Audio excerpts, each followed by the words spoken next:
এতদিন যে একটা মানে মনে হয়েছে যে তারা প্রভু আর জনগণ দাস, এই প্রভু দাসের সম্পর্ক নয়।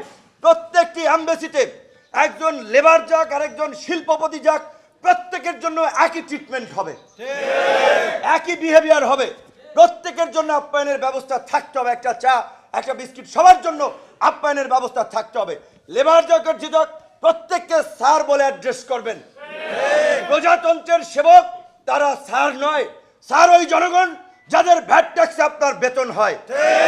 জনগণ আপনাদের চাকরি করে না, আপনারা জনগণের চাকরি করেন। জনগণকে স্যার বলবেন। এখন থেকে কোন সরকারি কর্মকর্তা কর্মচারীকে স্যার বলবেন না, সম্মান করে জনাব সাহেব বল। স্যার কিসের স্যার? আমরা বলি যারা একেবারে আমাদের শিক্ষক ছিলেন, যারা আমাদেরকে পড়িয়েছেন তাদেরকে। সরকারি কর্মকর্তা কর্মচারী আমলাদেরকে স্যার এটা বলার দরকার নাই। আমরা যেটা বলছি, দূতাবাসগুলোতে সকলের অভিযোগ শুনতে হবে, সকলের পাশে দাঁড়াতে হবে। আজকে প্রবাসীরা যে অসহায়ের মতো ভিন দেশে যে জীবনযাপন করছে, ভয়ে এমবেসি যেতে পারছে না, দালাল ধরে এমবেসিতে যাওয়া লাগে।